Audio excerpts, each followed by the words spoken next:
بسم الله الرحمن الرحيم إن الحمد لله نحمده ونستعينه ونستغفره ونعوذ بالله من شرور أنفسنا ومن سيئات أعمالنا من يهده الله فلا مضل له ومن يضلل فلا هادي له وأشهد أن لا إله إلا الله لا شريك له وأشهد أن محمدا عبده ورسوله. Aujourd'hui, nous allons expliquer le 18e hadith parmi les 42 hadiths de l'imam al-Nawawi. عن أبي ذر جندب ابن جنادة وأبي عبد الرحمن معاذ بن جبل عن رسول الله صلى الله عليه وسلم قال: اتق الله حيثما كنت وأتبع السيئة الحسنة تمحها وخالق الناس بخلق حسن.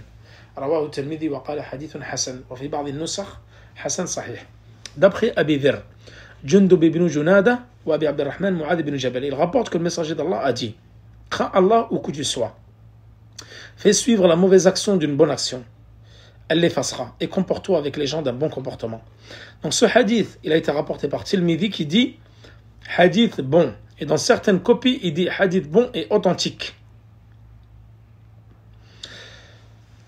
Donc la différence entre le hadith authentique et le hadith bon est que l'authentique est plus fort que le hadith qui est bon. Le hadith authentique, c'est celui qui a été rapporté par des rapporteurs justes et précis du début à la fin de la chaîne de transmission. Et donc, il doit également ne pas contenir de contradictions, de défauts cachés, etc. L'illa, qu'on appelle l'illa, le défaut caché.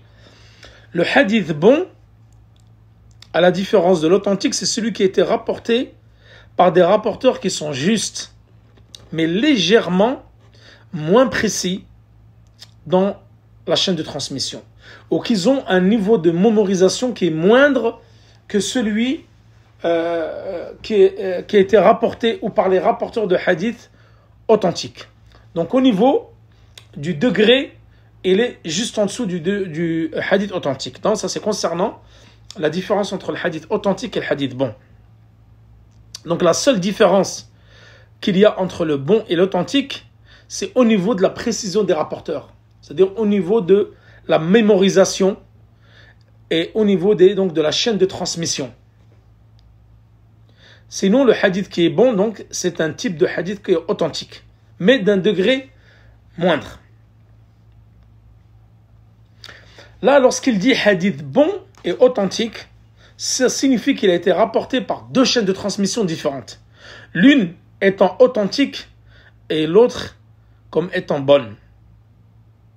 Et ça, c'est l'avis le plus correct, donc, concernant cette expression. Ce hadith a également été rapporté par l'imam Ahmed dans son Musnad. Et dans certaines riwayas, donc chaîne de transmission, certaines copies, Ahmed an Abi Dharr قال, c'est-à-dire qu'Abi Dharr, dans le Musnad de l'imam Ahmed, il dit قال ya Rasulullah awsini. C'est-à-dire que là, le Abi Dharr, il demande au prophète sallam de le conseiller, de lui faire une wasiya. Et là, le prophète sallam, qu'est-ce qu'il dit dans ce hadith? Ittaqillaha haythuma kunt. C'est-à-dire que là, il a rapporté trois paroles. Le prophète sallam, il a dit à Abi Dharr trois paroles.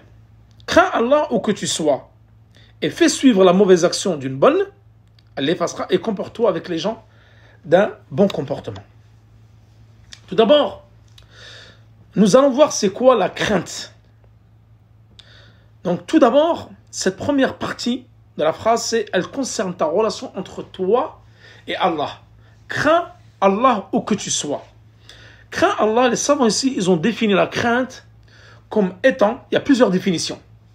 Le fait que tu mettes entre toi et Allah, ou que tu mettes entre toi et la colère d'Allah une protection, ou que tu mettes entre toi et le châtiment d'Allah une protection qui te permettra, qui va te protéger de la colère d'Allah et du châtiment d'Allah.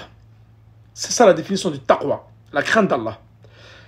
Il y en a d'autres savants définissent la crainte d'Allah comme étant le fait de faire un acte d'adoration à la lumière d'Allah en espérant la récompense d'Allah, ou le fait de délaisser un acte de désobéissance à la lumière d'Allah en espérant bien sûr en ayant peur de son châtiment ou de son de sa colère.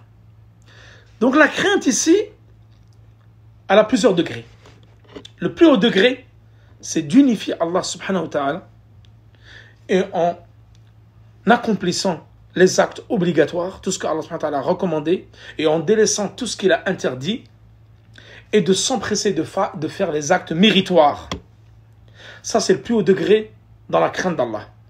Tu as le deuxième degré, c'est le fait d'unifier Allah, de faire les actes recommandés obligatoires et de délaisser les actes qui sont interdits, mais tu ne t'empresses pas de faire des actes méritoires, où tu fais le strict minimum.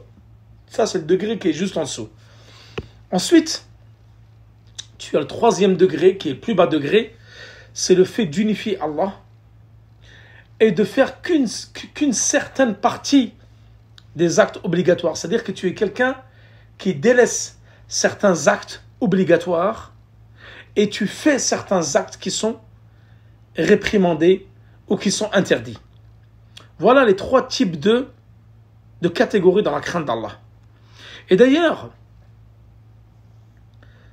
Allah subhanahu wa ta'ala, il dit à ce propos, dans Surat An-Nisa, les femmes, verset 131, وَلَقَدْ وَصَّيْنَا الَّذِينَ أُوتُوا الْكِتَابَ مِنْ قَبْلِكُمْ وَإِيَّاكُمْ أَنِ اتَّقُوا اللَّهَ. Craignez Allah. Voilà ce que nous avons enjoint à ceux auxquels avant vous le livre fut donné, tout comme à vous-même. Donc voilà cette première partie, donc cette première phrase, ittaqillah, concernant la crainte d'Allah. Donc c'est en fin de compte, c'est une relation qui est entre toi et Allah. Donc il est obligatoire de faire preuve de la crainte d'Allah en lui obéissant et en s'abstenant de commettre des interdits. Ainsi, ça permettra de te protéger de son châtiment et de sa colère. Donc, crains Allah où que tu sois. Donc ça veut dire qu'il est obligatoire pour le musulman, où qu'il se trouve, seul ou avec les gens, de craindre Allah. Donc son comportement, sa relation avec Allah ne doit pas changer en fonction qu'il soit seul ou accompagné, en fonction des endroits où il est, où que tu sois.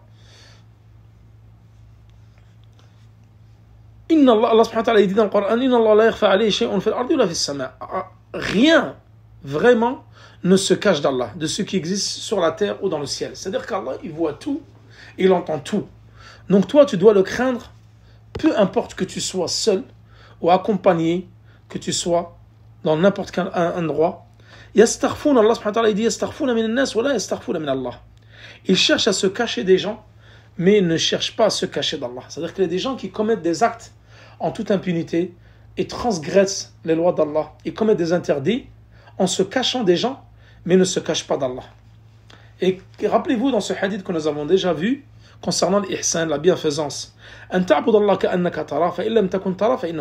tu adores Allah comme si tu le voyais, car si tu ne le vois pas, lui, il te voit. Rappelez-vous, lorsqu'on a des fois les leçons importantes, pour la communauté, nous avons décrit ce qu'était la bienfaisance avec les deux degrés qu'elle comporte. Ensuite, il dit dans la deuxième phrase, c'est-à-dire, fais suivre la mauvaise action d'une bonne action, elle l'effacera. Donc le serviteur, lorsqu'il commet un péché, donc il lui est obligatoire de se répandre à Allah subhanahu wa ta'ala. Et nous allons voir qu'il y a différentes catégories de péchés, les grands péchés et les petits péchés.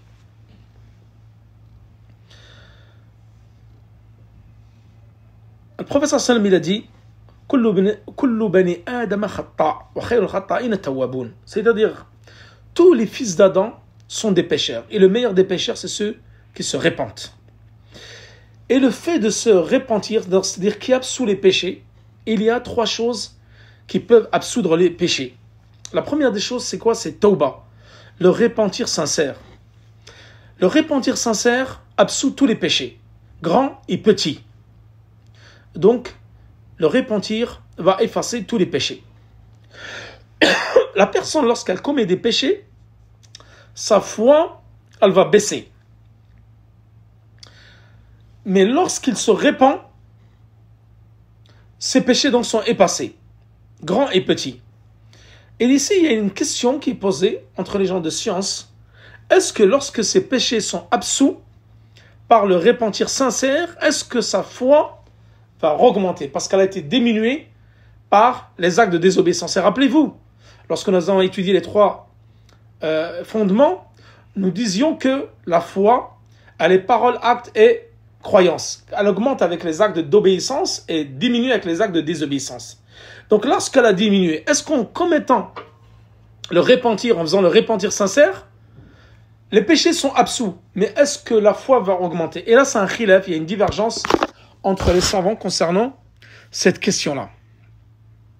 Certains disent que les péchés sont absous, mais la foi, elle reste amoindrie, et pour augmenter la foi, il faut que la personne accompagne ce repentir de bonnes œuvres, pour que sa foi, elle augmente à nouveau, car la foi, elle augmente avec les actes d'obéissance. Certains disent que le repentir et l'absous effacent les péchés et également effacent, c'est-à-dire la trace des péchés, c'est-à-dire que la foi va revenir comme elle était avant. Donc voilà les deux avis concernant cela. Ensuite, il y a parmi les choses qui absouent les péchés, afullah, c'est-à-dire que c'est Allah lorsqu'il décide de t'absoudre de tes péchés. Donc il va t'effacer tous tes péchés. Et ça fait partie de la plus grande cause qui efface tes péchés. Qu'Allah t'efface tes péchés. Donc Allah subhanahu wa ta'ala, vous savez, le jour du jugement dernier, concernant les pécheurs, soit il décide d'absoudre leurs péchés et les fasse rentrer au paradis, soit il décide de les châtier une durée plus ou moins longue en enfer, ensuite ils rentreront au paradis. Ensuite, la troisième chose qui permet d'absoudre de tes péchés, c'est ash-shafa'a, l'intercession du prophète sallallahu alayhi wa sallam. Et rappelez-vous, lorsque nous avons évoqué cela dans les trois fondements et dans les leçons importantes, nous avons dit qu'il y avait 8 catégories d'intercession et qu'il y avait des conditions, bien sûr 2 conditions préalables à l'intercession. Et que les intercessions du prophète sallallahu alayhi wa sallam étaient au nombre de 3. Et que les 5 autres, d'autres catégories de personnes pouvaient participer à l'intercession avec le prophète sallallahu alayhi wa sallam, tels que les autres prophètes, les jeunes garçons, les jeunes enfants, et également les anges, et également les serviteurs bienfaisants, les pieux serviteurs. Donc voilà concernant les 3 types de choses qui peuvent absoudre les péchés. Ensuite, donc là nous avons évoqué les grands et les petits péchés. Deuxième catégorie, qui peuvent également absoudre les péchés, mais uniquement les petits là, et non les grands. Là, ce que nous avons mentionné dans la première catégorie, c'est ce qui absout les grands péchés. Là, il y a une deuxième catégorie, mais qui absout les petits sans les grands. C'est quoi? C'est les bonnes œuvres. Allah subhanahu wa ta'ala, qu'est-ce qu'il dit? Surat Hud, verset 114, Innal hasanata yudhibna sayyi'at. C'est-à-dire que les bonnes actions vont dissiper les mauvaises. Et Allah subhanahu wa ta'ala, qu'est-ce qu'il dit? In tajtanibu kaba'ira ma tunhawna anhu nukaffir ankum sayyi'atikum. C'est-à-dire, si vous vous éloignez des grands péchés, alors nous vous effacerons vos péchés. Si vous vous éloignez des grands péchés ou des actes de désobéissance que nous vous avons interdits, alors nous vous effacerons vos péchés.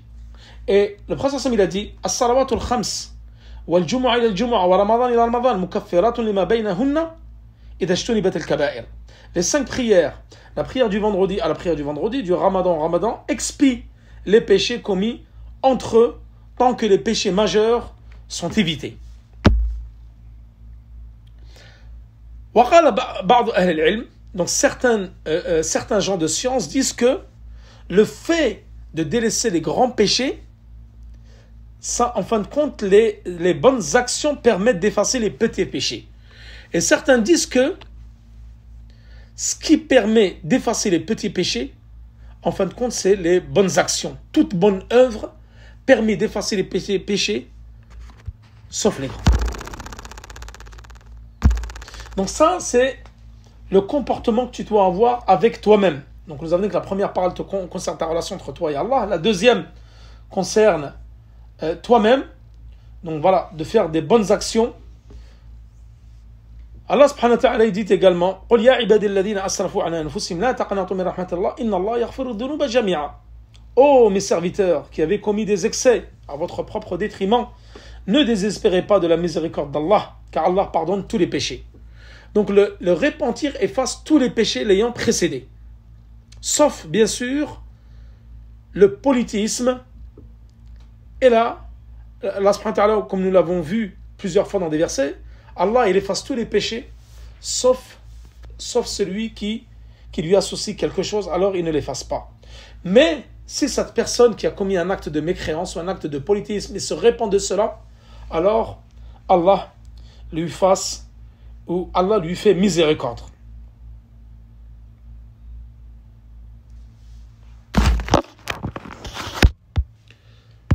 Allah subhanahu wa ta'ala dit également à ce propos إِلَّا مَنْ تَابَ وَآمَنَ وَعَمِلَ صَالِحًا فَأُولَٰئِكَ يُبَدِّلُ اللَّهُ سَيِّئَاتِهِمْ حَسَنَاتٍ وَكَانَ اللَّهُ غَفُورًا رَحِيمًا.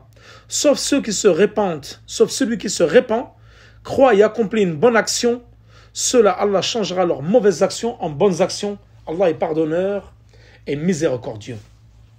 Donc, il s'agit là, pour augmenter ses bonnes œuvres et se repentir de ses péchés, donc Allah les pardonnera. Donc Allah pardonnera si les causes du pardon sont accomplies. Et vous savez que le repentir sincère comporte plusieurs conditions. Si ces conditions-là sont respectées, la personne fait état d'un repentir sincère, alors Allah lui pardonnera ses péchés et transformera ses mauvaises actions en bonnes actions, et Allah pardonne tout. Donc voilà concernant la deuxième phrase dans ce hadith. Troisième phrase, c'est wa khaliqin nas bi khuluqin hasan. Comporte-toi avec les gens d'un bon comportement. Prophète il a dit, donc ça concerne ta relation, donc tu as la relation avec Allah dans la première phrase, ta relation avec toi-même dans la deuxième phrase du hadith, et la relation avec les autres dans la troisième phrase. Le prophète il a dit, la chose qui fait le plus rentrer au paradis, c'est quoi? C'est la crainte d'Allah et le bon comportement. Hadith qui a été authentifié par l'Albani, Rawahu Tirmidhi. Le prophète il dit également à ce propos, Inna min khiyarikum ahsanukum akhlaqa. C'est-à-dire, les meilleurs d'entre vous, c'est ceux qui ont le meilleur comportement, rapporté par le Bukhari ou Muslim. Il dit également à ce propos, ceux le plus aimés, les personnes que j'aime le plus, donc les plus aimés envers moi, ce sont ceux qui ont le meilleur comportement, Rawahu al-Bukhari. Le prophète sallallahu alayhi wa sallam dit également à ce propos, il y a beaucoup de hadiths qui relatent et qui font mention du bon comportement. Atadroun, le prophète il a dit, savez-vous qui sont le plus aimés, ceux que j'aime le plus et qui sont le plus proches, assis le plus proche de moi le jour de la résurrection, Ensuite, il s'est tué. Il a dit, savez-vous qui seront le plus aimés de moi et le plus proches de moi le jour du jugement dernier? Il a dit cela 2 ou 3 fois. Ensuite, nous dîmes, les compagnons dîmes, qui sont-ils? Le prophète il a dit, c'est ceux qui auront le meilleur comportement. Et d'ailleurs, le bon comportement, comme nous l'avons vu dans la leçon importante, c'est ce qui pèse le plus lourd dans la balance. Après, la ilaha illallah, c'est le bon comportement. Il pèse lourd dans la balance. Donc, l'importance du bon comportement. Allah subhanahu wa ta'ala dit à ce propos concernant le prophète sallam dans surat Al-Qalam, verset 4, wa innaka la'ala khuluqin azim, et tu es certes d'une moralité imminente ou immense. Donc très important d'avoir un bon comportement avec les gens, et le prophète avait bien sûr le meilleur comportement parmi les hommes. Donc voilà concernant le hadith 18. Nous allons maintenant commencer l'explication du hadith 20.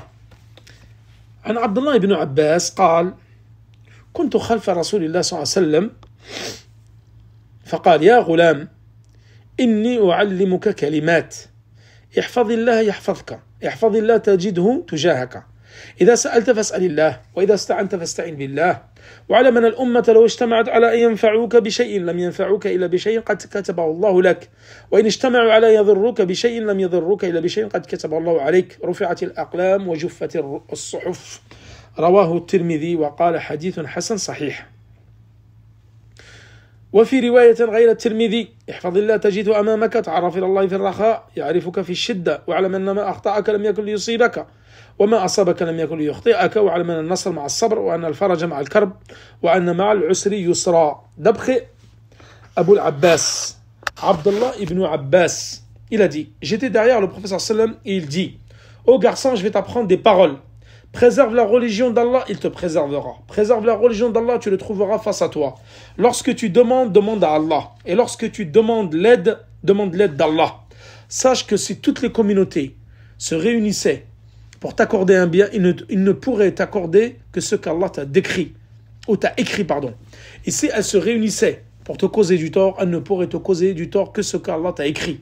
Les plumes ont été levées et les pages ont séché.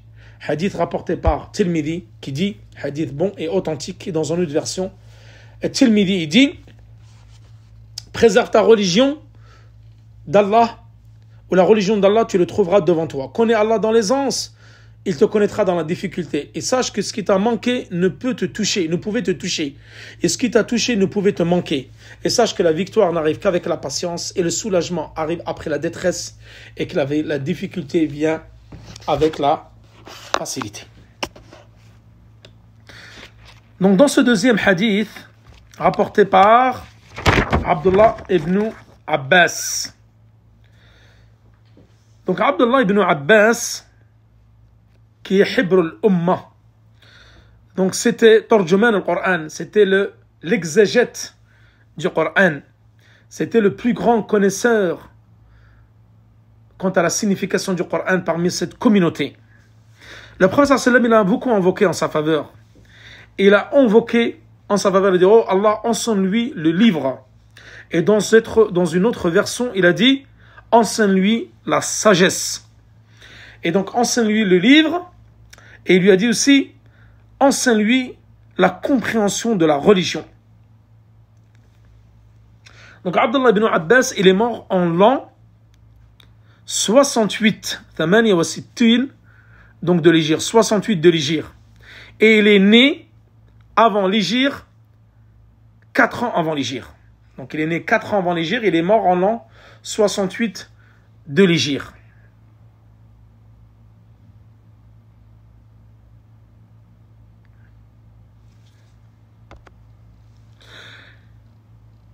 Et le prophète, il a été enterré Taïf.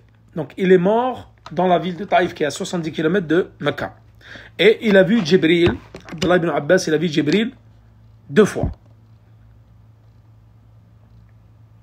Ce hadith, donc, qui a été rapporté, dans la première version, il a été rapporté par Tirmidhi et Ahmed dans son Musnad, wa Tabari, wa Abu Ya'la, wa Dhiya fi al-Muhtara, Dhiya al-Maqdisi. Donc tous, ils ont rapporté ce hadith. Et ce Tirmidhi dit que ce hadith est bon et authentique. C'est-à-dire, bon dans la chaîne de transmission, authentique dans une autre chaîne de transmission.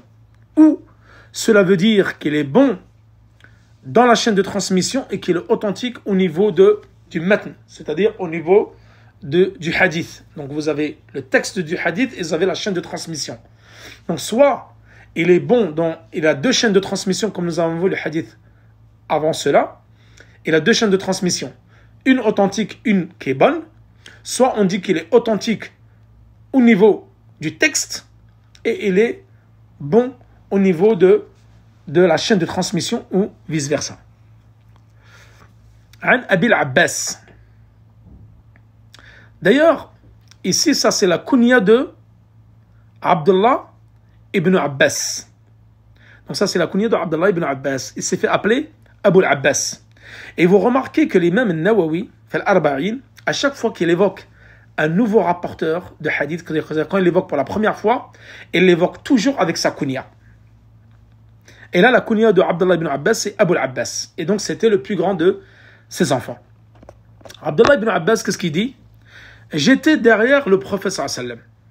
C'est-à-dire qu'il était assis derrière le prophète sallallahu alayhi wa sallam sur sa monture. Donc, soit cela veut dire qu'il était assis derrière lui sur sa monture, soit il était derrière lui, c'est-à-dire qu'il marchait derrière le prophète sallallahu alayhi wa sallam. C'est-à-dire que dans une autre version d'un autre hadith, le prophète donc était sur le dos de sa monture et Ibn Abbas était donc derrière lui, assis derrière lui. Donc ça veut dire qu'il est permis de s'asseoir sur la monture derrière quelqu'un. Ici, il dit Ya Ghulem, ô garçon, qui signifie un jeune garçon. Cela signifie que le prophète sallallahu alayhi wa sallam prêtait de l'attention aux enfants. Il a dit, je vais t'apprendre des mots. Ghulem ici, et dans une autre version d'un autre hadith, il a dit Ya Bunay, ô mon enfant. Dans la langue arabe, vous savez, qui est une langue très riche, on dit Ghulem, c'est le jeune enfant. Donc depuis qu'il est né jusqu'à l'âge de la puberté, on dit Ghulem. Et certains gens de sciences de la langue arabe, les linguistes, ils disent que l'enfant, lorsqu'il est né, on lui donne 3 noms. At-tifl, was-sabi, wal-ghulem. 3 noms pour désigner le jeune enfant, le garçon prépubère. Mais lorsqu'il atteint l'âge de la distinction, rappelez-vous, qui sont dans les conditions de la prière, nous avons vu les conditions des ablutions, etc., les conditions du jeûne, etc., l'âge du discernement. Saqata anhu ism at-tifl, c'est-à-dire on l'appelle plus tifl, on l'appelle soit sabi, soit ghulem. Et lorsqu'il arrive à l'âge de la puberté, alors on l'appelle ghulem. Et lorsque, après la puberté, c'est-à-dire à peu près de l'âge de entre 12 et 15 ans jusqu'à 18 ans, on l'appelle al-fata. Et de 18 ans jusqu'à l'âge de 40 ans, on l'appelle al-shab. Donc vraiment, chaque niveau d'évolution de l'enfant, chaque tranche d'âge, en fin de compte, on lui donne un nom spécifique en arabe. Donc Ibn Abbas, qui est né, donc nous avons dit, 3 ans ou 5 ans avant l'hégire, et le prophète sallallahu alayhi wa sallam, il est mort lorsque Abdullah ibn Abbas a atteint l'âge de la puberté. Qal inni u'allimuka kalimat, c'est-à-dire que je vais t'apprendre des mots, des paroles. Et ces mots d'ailleurs, ils ont beaucoup de signification. Et les mots du prophète sallallahu alayhi wa sallam ne sont pas comme les mots d'autrui. C'est-à-dire que le prophète sallallahu alayhi wa sallam, lorsqu'il dit va apprendre tes mots, ils sont courts, mais ils ont beaucoup de signification. Il a dit ihfadillah, préserve la religion d'Allah, Allah, il te préservera. Que signifie préserver la religion d'Allah? Ça signifie que tu dois accomplir ses ordres et délaisser ses interdits. Donc préserve la religion d'Allah de ses interdits en les évitant. Voilà la signification de la préservation de la religion d'Allah. Donc celui qui préserve la religion d'Allah, alors Allah, il va le préserver.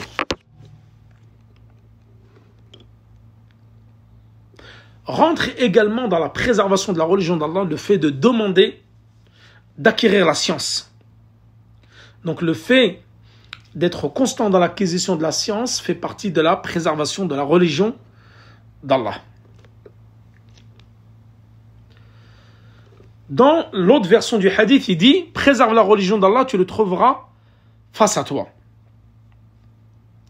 Cela signifie que lorsque tu préserves la religion d'Allah, alors Allah, il est proche de toi. Et Allah, il se hâte de récompenser ses serviteurs. Comme cela a été rapporté dans un autre hadith. « Man taqarraba ilayya bi shibran, taqarrabtu ilayhi dhira'an. Wa man atani yamshi ataytuhu harwalatan. » Celui qui s'approche de moi d'un empan, je m'approche de lui d'une coudée. Et celui qui marche vers moi, je me hâte vers lui.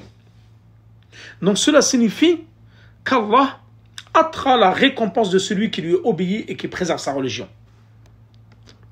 Donc en ayant la protection d'Allah et en le trouvant proche de lui. Ensuite, il a dit وَإِذَا سَأَلْتَ فَاسْأَلِ اللَّهِ. Lorsque tu demandes une chose, demande-la à Allah. C'est-à-dire que là, les savants divisent la demande en deux catégories. Il y a la demande de choses qui est obligatoire, et ça, tu la demandes qu'à Allah. Si tu demandes une chose qui est capable, que c'est uniquement Allah qui est capable de l'accorder, alors si tu la demandes à autre qu'Allah, c'est un acte de politisme majeur, et nous l'avons déjà vu dans les 3 fondements.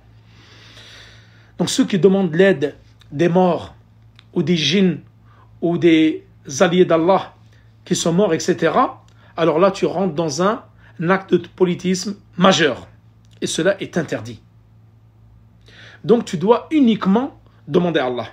Deuxième type de demande, c'est de demander des choses dont les êtres humains en sont capables.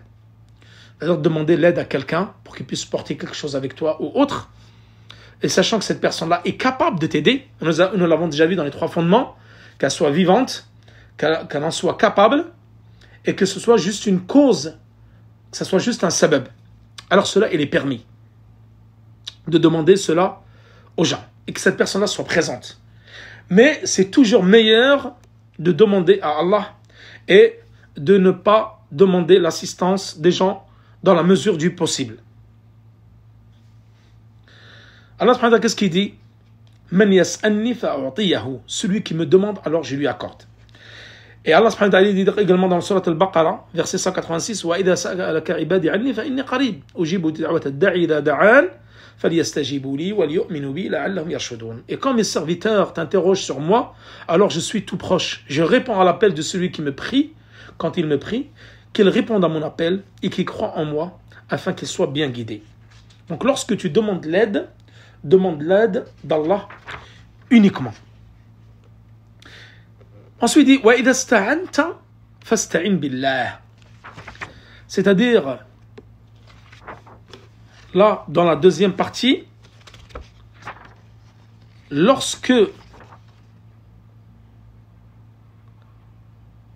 tu demandes de l'aide, demande-la uniquement à Allah. Et sache, donc la demande d'aide à Allah subhanahu wa ta'ala, donc c'est une adoration. Et elle doit se faire uniquement pour Allah. Et on peut demander l'aide donc d'un serviteur, d'une créature, avec les conditions que nous avons déjà citées. Il a dit, si tous les gens, toutes les communautés étaient réunis pour te faire du mal, ils ne pourront le faire que ce que Allah a écrit. Donc ça rentre dans la croyance au destin que nous avons déjà décrit. Donc cela implique la foi au destin. Que les gens n'ont pas la capacité de t'apporter du bien ou du tort que ce que Allah a déjà écrit. Les plumes ont été levées et les pages ont séché. Cela signifie que le destin d'Allah, le décret, lorsqu'il a été écrit, il ne peut être changé. Donc les décrets d'Allah ne peuvent être altérés. Donc les plumes avec lesquelles le destin a été écrit, sur les pages, lorsqu'elles ont séché, c'est-à-dire que cela implique de croire au destin et de croire que tout a été écrit 50 000 ans avant la création. Et donc ça, c'est le conseil que fut donné à Ibn Abbas, de croire au destin. Et dans la seconde version, le prophète sallallahu alayhi wa sallam dit, connais Allah dans l'aisance, tu le connaîtras dans la difficulté. C'est-à-dire que Allah, sois proche d'Allah en toute situation, dans l'aisance et dans la difficulté. Lorsque tu le connaîtras dans la difficulté, tu le trouveras dans l'aisance.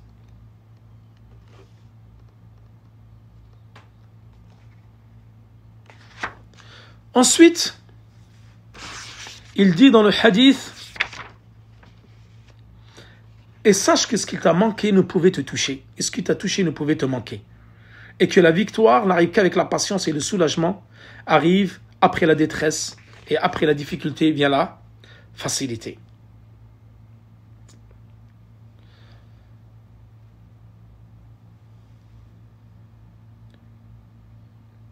Donc,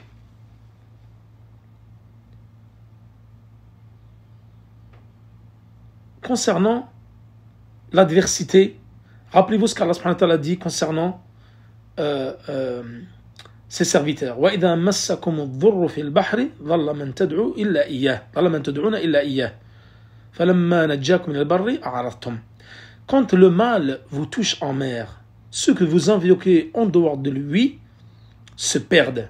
Puis quand il vous sauve, il vous ramène sur terre, vous vous détournez. Donc ça montre que les gens, en fin de compte, ils sont ingrats et non reconnaissants. C'est-à-dire qu'ils imploraient Allah dans la difficulté, et lorsqu'ils étaient dans l'aisance, ils oubliaient Allah subhanahu wa ta'ala, ils se détournaient du chemin d'Allah. Donc les mécréants, lorsqu'ils sont en danger, ils invoquent Allah, et lorsqu'ils se trouvent dans l'aisance, alors ils se détournent du chemin d'Allah. Et sache qu'après la victoire n'arrive qu'avec la patience. La victoire n'arrive qu'avec la patience. Donc l'homme, sachez que dans cette vie-là, il est éprouvé. Et il doit faire preuve de patience face aux épreuves. Allah subhanahu wa ta'ala, qu'est-ce qu'il dit dans Surat Al-Sharh? فَإِنَّ مَعَ الْعُسْرِ يُسْرًا إِنَّ مَعَ الْعُسْرِ يُسْرًا. À côté de la difficulté est certes une facilité. À côté de la difficulté est certes une facilité. Il dit également, et ils furent secoués jusqu'à ce que le messager et avec lui ceux qui avaient cru se fussent écriés. Quand viendra le secours d'Allah? Quoi? Le secours d'Allah est sûrement proche. Donc, lorsque l'affaire elle devient compliquée, que les épreuves s'accumulent, sachez, ô serviteurs, que le soulagement est proche. Le prophète sallallahu alayhi wa sallam dit un jour, alors qu'il était joyeux, il dit Lan yaghliba usrun yusrayn. Lan yaghliba usrun yusrayn. Inna ma'al usri yusra, inna ma'al usri yusra. C'est-à-dire qu'une difficulté ne pourra jamais l'emporter sur deux facilités. Une difficulté ne pourra jamais l'emporter sur deux facilités. Et Allah il dit à côté de la difficulté est certes une facilité, à côté de la difficulté est certes une facilité. Regardez ici, la difficulté elle a été mentionnée une seule fois. Parce qu'elle est définie par l'article défini, al-usr. Alors que la facilité elle a été indéfinie et répétée deux fois. Cela implique la répétition. Donc, ce qui implique la répétition. Donc, avant chaque difficulté, ou avec chaque difficulté, pardon, il y a deux facilités. Et ça, c'est un bienfait qu'Allah subhanahu wa ta'ala a accordé à ses serviteurs. C'est-à-dire qu'avec chaque difficulté, il ramène deux facilités. Le prophète il a dit, les plus éprouvés des gens sont les prophètes. Puis les plus éminents, plus les plus imminents. Donc, rappelez-vous, lorsque nous avons parlé de la patience dans les trois fondements, que la patience était de plusieurs degrés. Qu'il y avait la patience vis-à-vis des recommandations d'Allah dans les adorations, la patience vis-à-vis des désobéissances, des actes de désobéissance, et la patience vis-à-vis des décrets d'Allah subhanahu wa ta'ala. Donc, il est obligatoire de patienter face à l'épreuve. Donc voilà concernant l'explication de ce hadith. Nous en avons terminé avec cela et nous expliquerons incha'Allah dans une prochaine assise le hadith 20 et 21. Wa sallallahu ala nabina Muhammad wa ala alihi wa sahbihi wa sallam. Wallahu ta'ala a'la wa a'lam.